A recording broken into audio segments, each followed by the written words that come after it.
What Happened on the Night of George Floyd's Arrest and Death?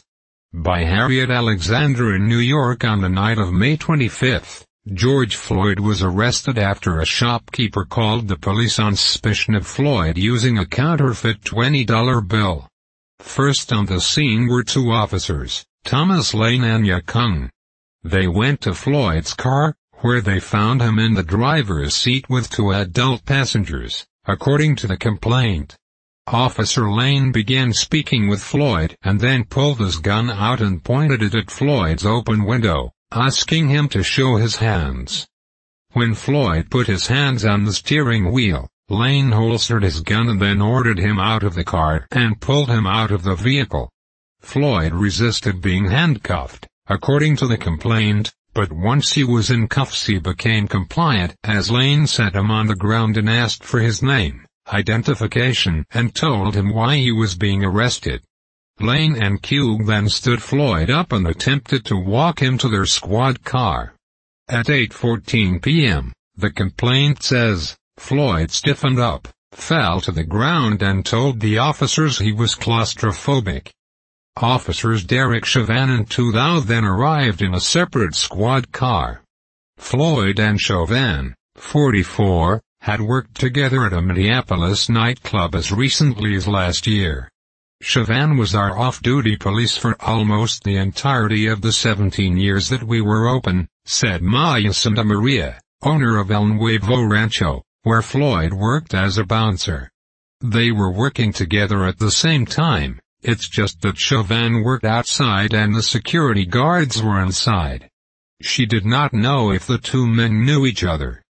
The officers, 4 of them now, made several attempts to get Floyd in the back seat of the police car, on the driver's side, but Floyd did not voluntarily get in the car and struggled with the officers by intentionally falling down, according to the document. While standing outside the car, Floyd began saying that he could not breathe. The officers then attempted to get him into the car from the passenger side.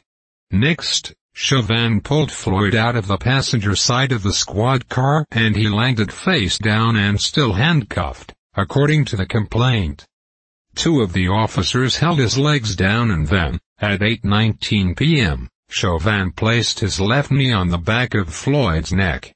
As Floyd said, "I can't breathe," and "Mama," and "Please," the complaint states that the officers stayed in their positions. An officer told Floyd, "You were talking fine." Lane eventually asked, "Should we roll him on his side?" Chauvin responded, "No, staying put where we got him." When Lane said he was worried about excited delirium, Chauvin said, "That's why we have him on his stomach," the statement reads. At 8:24 p.m., Floyd stopped moving. Approximately a minute later, video appears to show Mr. Floyd ceasing to breathe or speak. Q checked for a pulse on Floyd's right wrist and said he couldn't find one. Still, none of the officers moved from their positions. At 8:27 p.m., Chauvin removed his knee from Floyd's neck, according to the statement. An ambulance was called to the scene and Floyd was pronounced dead at Hennepin County Medical Center shortly after. George Floyd was always cheerful. Friends say Floyd, 46, had been laid off from his job as a bouncer at the Conga Latin Bistro, due to the restaurant shutting during the outbreak of COVID-19. Standing 6'6" tall, the man known by his friends as a gentle giant was nicknamed Big Floyd. Always cheerful, said Giovanni Tunstrom, the bistro's owner. He had a good attitude. He would dance badly to make people laugh. I tried to teach him how to dance because he loved Latin music, but I couldn't because he was too tall for me.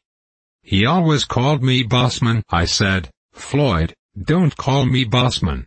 I'm your friend." Floyd had moved to Minneapolis from Houston, where he was remembered as the star of the school American football team. His life veered off the tracks, however, and in 2007 Floyd was charged with armed robbery and a home invasion in the Texan city. He was sentenced to 5 years in prison in 2009 as part of a plea deal, according to court documents. Floyd moved to Minneapolis around 2014, leaving behind a daughter, now aged 6, who lives with her mother.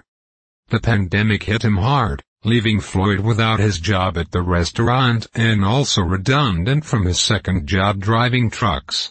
His final words, "I can't breathe," have become a rallying call for a nation, and a painful reminder of America's sorry history repeating itself.